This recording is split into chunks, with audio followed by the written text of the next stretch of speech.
Southern California, you love your fucking edibles, don't you? I get offered edibles. I don't. I'm from the 90s, so I'm scarred from edibles, because that's when we had to make them ourselves. You remember how much fun that was? When you'd make a batch of weed cookies with your friends, and 5 of them had no THC, and one had all of the THC, right? And there was no way to know. So you'd all eat one, and 40 minutes later, 5 of you are on the driveway smoking cigarettes like, what am I even supposed to feel? And one of you's glued to the wall, fucking spinning, shouting into the nether region, begging the six-eyed God for mercy, right? That was me every time. And I never even got the THC cookie. Here we go. Here is my impersonation of legendary comedian Andrew Dice Clay the moment dementia sets in while he's performing. Ready? Here we go. Here we go. Hickory dickory dock. Where am I? All right, hold on, there's more. So, all right, here we go. Here we go. Here we go. Here we go. Here we go. Little Miss Muffet. Who is that? Here we go. Here we go. Here we go. Here we go. Ow! Oh! Oh! Who did that? Somebody tried to put a cigarette in my mouth. What's in the bowl, bitch? What is? No, what's in it? All right, cool. No, it's not that yet. Y'all are fun. I get it. Oh my God.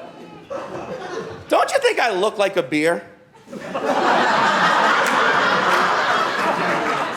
Like, you know what I mean? Apply an abstract lens to that statement. Like if a beer could turn into a human being. I'm pretty positive, you know? Like if there were another character in The Beauty and the Beast, you know, that was just like a pint of double IPA, just fucking hanging out with the candlestick, you know, going on adventures, and then the curse was lifted, and bam, it's me. Your Highness, it's me, Sudsy. Now, today is the last day of January 2024, so, for the cameras, and I did a sober January for like 2 weeks, and I was like, no, fuck this is stupid, right? Because I love those people who do sober January and then proceed right into fucking shit-faced February, right? Like 31 days of sobriety makes you impervious to any, like I'm doing heroin now, who gives a, I did a sober January. But I didn't like it, then I stopped. But apparently I drink a lot because in that 14 days of sobriety, there was a few days, quite a few days, like more than a few, like 10 days-ish, where I woke up, got out of bed, and it took me a minute to realize I wasn't hungover. That is too much booze in your life when your default setting every morning is, oh, Jesus, why do I do this to myself? But, oh, wait, no, I feel fine. That's amazing. I feel awesome. I slept last night. This is great. Is this what sleep does? Wow, I should do it every... Well, I put on pajamas. I put on a sleep uniform like a big boy. Huh? Still pissed the bed, though. That's a bummer. But that's sober pee. You can drink that.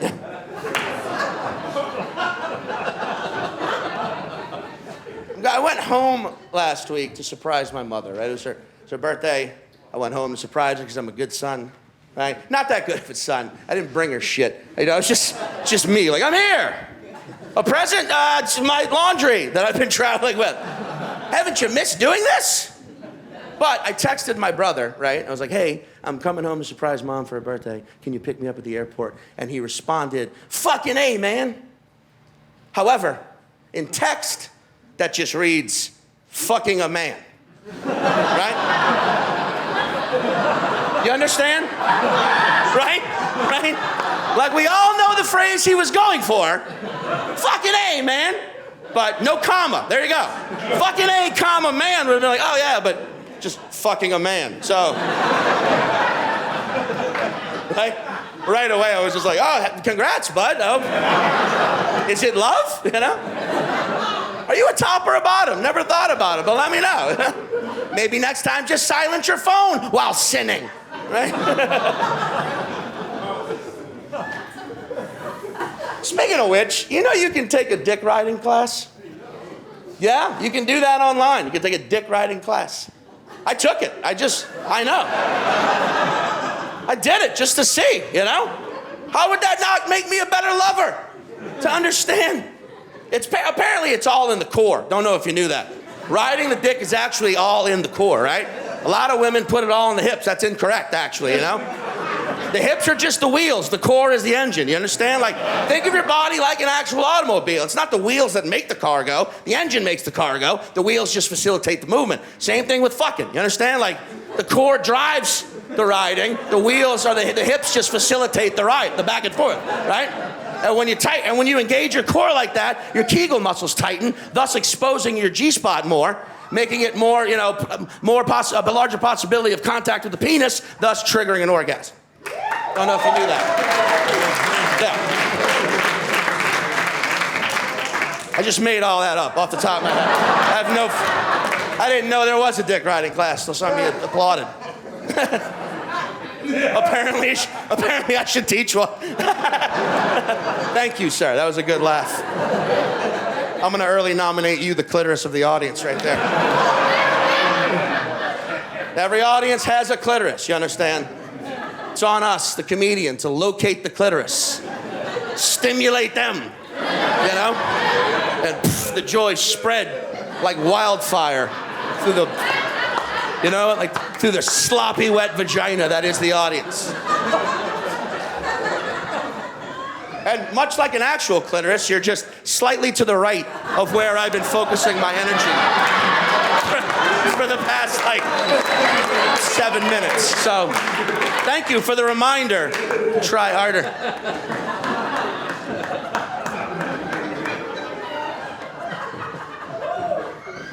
Now, I live in New York City, but I am a Southerner. I am from New Orleans, Louisiana. I heard the who dat earlier. Fuck yeah. So, it's interesting.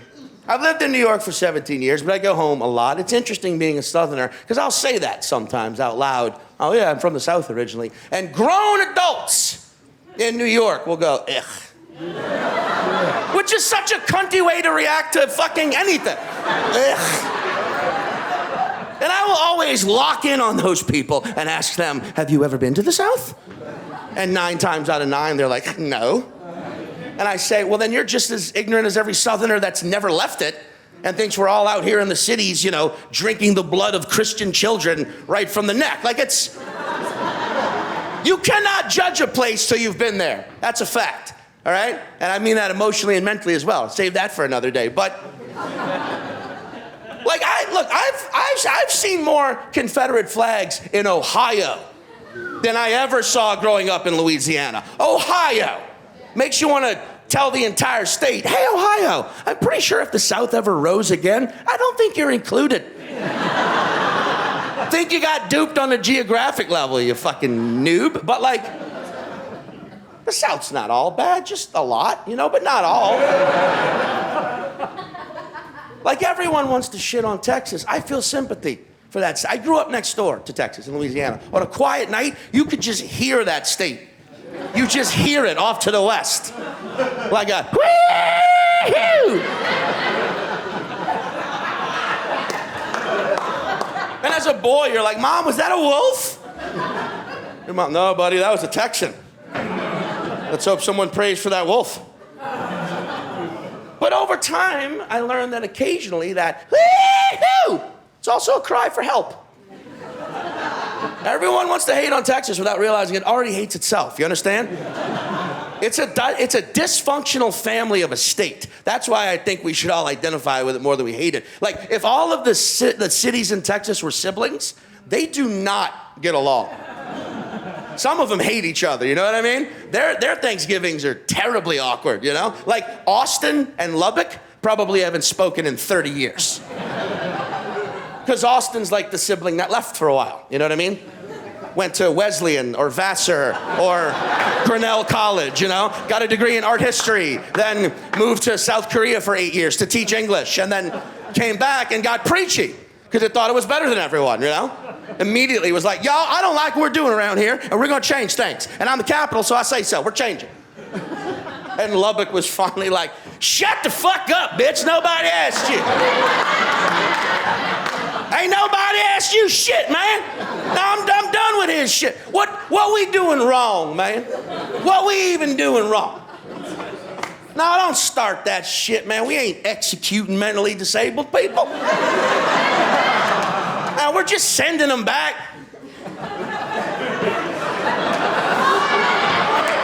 Like you would an undercooked steak back to the kitchen. We're just sending them back to heaven so the Lord can bring their soul to the proper temperature.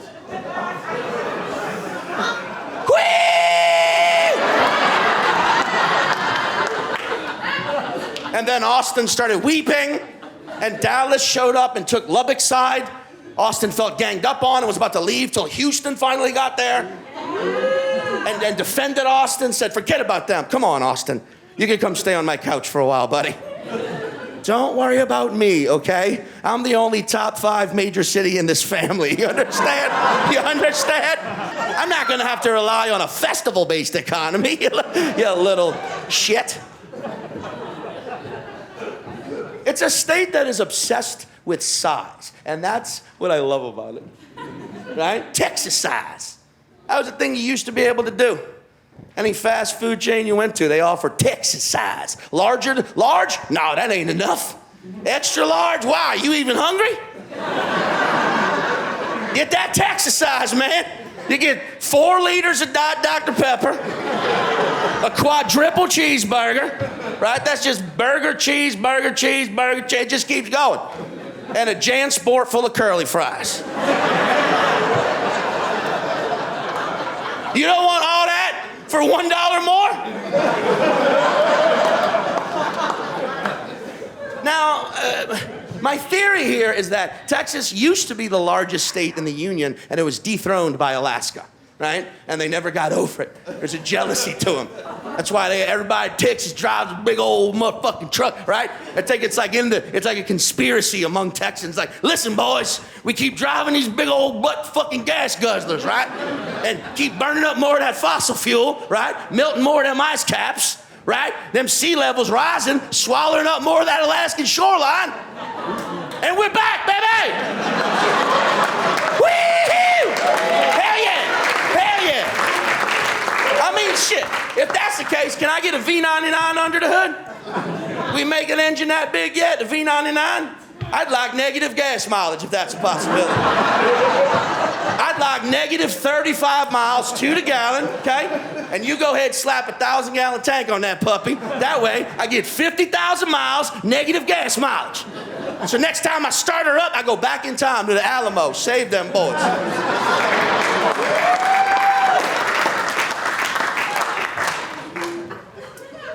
But I don't like the word cowboy. I think it's dumb. I think we could have done better. Because it's just we associate cowboy with like rough and rugged and tough, but it's just a combination of cow and boy. Neither of those are very tough. You know, you've never seen a video on TikTok or Instagram with someone encountering a cow in the wild and be like, oh my God, what do I do? Back away slowly? They can smell fear, don't run. Never. But you've seen a shitload of videos of people cooking steak. You understand? You come across like a bear in the wild, asleep, you'll do everything you can not to wake that bear up. You'll stay still for days. You know what I mean? You would. Excuse me. It's been there since the beginning of the set. I had to get it out. Been chugging water and whiskey. But if you come across a cow asleep in the wild, what do? Tip it over, all right? Cows ain't shit. Even their shit. Most other animals, you avoid their shit, not cow shit. We go rooting through it looking for shrooms, right? Because that's how mellow cows are. Their shit grows a psychedelic fungi that upon ingestion, you too will mellow out and graze upon the pastures of your own subconscious, man. Right? And boys aren't tough, okay? If boys were tough, there'd be thousands of Catholic priests with broken jaws. Don't awe me. Don't you dare. They molest children. Never forget that. In fact, do yourself this favor. Google how many Catholic priests have. And just leave it at that. Just leave it there. Tell you everything you need to know about what they've been up to, all right? They molest children. I do not.